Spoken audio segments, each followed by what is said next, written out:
ರಾಜ್ಯದಲ್ಲಿ ಲಕ್ಷಾಂತರ ಅಪಾರ್ಟ್ಮೆಂಟ್ ನಿವಾಸಿಗಳ ಬಹುಕಾಲದ ಬೇಡಿಕೆ ಈಡೇರಿಕೆ ಮಾಡುವುದಕ್ಕೆ ರಾಜ್ಯ ಸರ್ಕಾರ ಈಗ ಮುಂದಾಗಿದೆ.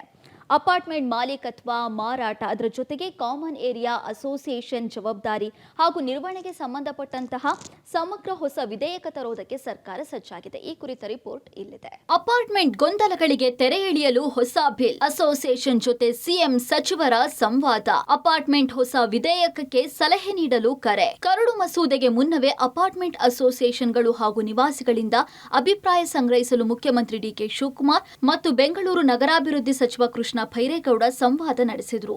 ಬೆಂಗಳೂರಿನ ನೆಹರು ತಾರಾಲಯದಲ್ಲಿ ಅಪಾರ್ಟ್ಮೆಂಟ್ ಮಾಲೀಕತ್ವ ಮತ್ತು ನಿರ್ವಹಣಾ ವಿಧೇಯಕ ಕುರಿತು ಮಹತ್ವದ ಸಂವಾದ ನಡೆಯಿತು. ಮುಂದಿನ ಅಧಿವೇಶನದಲ್ಲೇ ಮಸೂದೆ ಮಂಡಿಸುವ ಗುರಿಯನ್ನ ಸರ್ಕಾರ ಹೊಂದಿದೆ. 1972ರ ಕರ್ನಾಟಕ ಅಪಾರ್ಟ್ಮೆಂಟ್ ಓನರ್ಶಿಪ್ ಕಾಯ್ದೆ ಇಂದಿನ ಅಗತ್ಯಗಳಿಗೆ ಸಾಕಾಗ್ತಾ ಇಲ್ಲ ಅಂತ ಸಚಿವ ಕೃಷ್ಣ ಭೈರೇಗೌಡ ಅಭಿಪ್ರಾಯ ವ್ಯಕ್ತಪಡಿಸಿದರು. ಕಳೆದ 50 ವರ್ಷಗಳಲ್ಲಿ ನಗರಗಳಲ್ಲಿ ಬಹುಮಹಡಿ ಅಪಾರ್ಟ್ಮೆಂಟ್ಗಳು ಗಣನೀಯವಾಗಿ ಹೆಚ್ಚಾಗಿವೆ.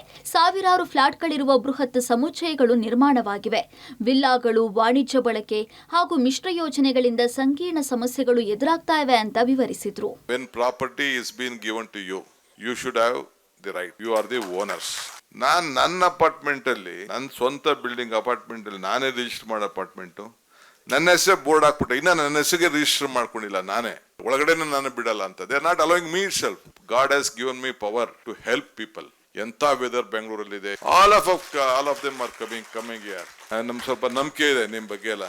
We want you to have a proper right. There should no misuse. ಈ ಖಾತಾ ಕೊಡುವಂತ ವ್ಯವಸ್ಥೆನ ಮಾಡಿದ್ದೀನಿ. Some developers are there. They are misusing. They are not giving the documents. But once again, I will call them. I'll give them a warning after such. ನಿರ್ವಹಣೆ, common area association ರಚನೆ ಮತ್ತು ಅವುಗಳ ಜವಾಬ್ದಾರಿಗಳ ಬಗ್ಗೆ ಸ್ಪಷ್ಟ ನಿಯಮಗಳನ್ನು ಸೇರಿಸಲಾಗ್ತಾ ಇದೆ. ಕರಡು ಮಸೂದೆ ಬಿಡುಗಡೆಗೂ ಮುನ್ನ ಸಾರ್ವಜನಿಕರ ಅಭಿಪ್ರಾಯ ಪಡೆದು ಅಂತಿಮ ರೂಪ ನೀಡಲಾಗುತ್ತೆ ಅಂತ ಸಚಿವರು ತಿಳಿಸಿದ್ರು. ಅಪಾರ್ಟ್ಮೆಂಟ್ ಬಿಲ್ಗೆ ನಿಮ್ಮ ಅಭಿಪ್ರಾಯ ಬೇಕು. ವಿಧಾನಸಭೆಗೆ ಮಂಡಿಸುವ ಮೊದಲು ಎಲ್ಲರ ಸಲಹೆ ಪಡೆದು ಇನ್ನಷ್ಟು ಅಭಿವೃದ್ಧಿಪಡಿಸುತ್ತೇವೆ. ನಮ್ಮ ಪ್ರಣಾಳಿಕೆಯಲ್ಲಿ ನೀಡಿದ ಭರವಸೆಯನ್ನ ಈಡೇರಿಸುತ್ತೇವೆ ಅಂತ ತಿಳಿಸಿದ್ದೇವೆ. ಅದರಂತೆ ಕಾರ್ಯಗತವಾಗಲಿದೆ ಎಂದರು. ನಿಮ್ಗೆ ಗೊತ್ತಿರೋ ಹಾಗೆ ಕೆಲವು ಕಡೆ 1000, 2000, 4000 ಅಪಾರ್ಟ್ಮೆಂಟ್ ಒಂದೊಂದು ಕಾಂಪ್ಲೆಕ್ಸ್ ಅಲ್ಲಿ ಇರುವಂತಹದ್ದು ನೋಡಿದ್ದೇವೆ. ಇನ್ನು ಕೆಲವು ಕಡೆ ಅಪಾರ್ಟ್ಮೆಂಟ್ಸು ಇದೆ, ವಿಲ್ಲಾಸು ಇದೆ, ಮತ್ತೆ ಅದರಲ್ಲೇ ಕಮರ್ಷಿಯಲ್ ಕಾಂಪ್ಲೆಕ್ಸ್, ಮಿಕ್ಸ್ಡ್ ಡೆವಲಪ್ಮೆಂಟ್ಸ್ ಕೂಡ ಇದೆ. ಅಲ್ಲಿನೂ ತುಂಬಾ ಕನ್ಫ್ಯೂಷನ್, ಕಾನ್ಫ್ಲಿಕ್ಟ್ಸ್ ಇದೆ between the commercial users and apartment residents, between the developer and the apartment owners. ಈ ರೀತಿ ಕಾಂಪ್ಲೆಕ್ಸ್ ಸಮಸ್ಯೆಗಳು ಇದಾವೆ. Our government is very intent on enacting a better legislation to help apartment owners and manage the associations better. ಸಂವಾದದಲ್ಲಿ ಮಾತನಾಡಿದ ಮುಖ್ಯಮಂತ್ರಿ DK Shivakumar, apartment ಮಾಲೀಕರ ಸಮಸ್ಯೆಗಳಿಗೆ ಶಾಶ್ವತ ಪರಿಹಾರ ನೀಡೋದೇ ಸರ್ಕಾರದ ಉದ್ದೇಶ ಅಂತ ಹೇಳಿದ್ರು. ಮನೆ ಖರೀದಿಸಿದವರು ಸಂಪೂರ್ಣ ಹಕ್ಕು ಹೊಂದಬೇಕು. ಒಪ್ಪಂದ, ನೋಂದಣಿ, ಕಾಮನ್ ಏರಿಯಾ, ದಾಖಲಾತಿ ವರ್ಗಾವಣೆ ಸೇರಿದಂತೆ ಹಲವು ಸಮಸ್ಯೆಗಳನ್ನು ಕಾನೂನಿನ ಮೂಲಕ ಬಗೆಹರಿಸಲಾಗುವುದು ಅಂತ ಭರವಸೆ ನೀಡಿದ್ರು. ಜನರು ಕಷ್ಟಪಟ್ಟು ಮನೆ ಖರೀದಿ ಮಾಡ್ತಾರೆ. ಅವರ ಆಸ್ತಿ ಮೇಲೆ ಸಂಪೂರ್ಣ ಹಕ್ಕು ಇರಬೇಕು. ಸಮಸ್ಯೆಗಳನ್ನ ಕಾನೂನಿನ ಮೂಲಕ ಪರಿಹರಿಸ್ತೀವಿ ಅಂತ ಆಶ್ವಾಸನೆ ನೀಡಿದ್ದಾರೆ.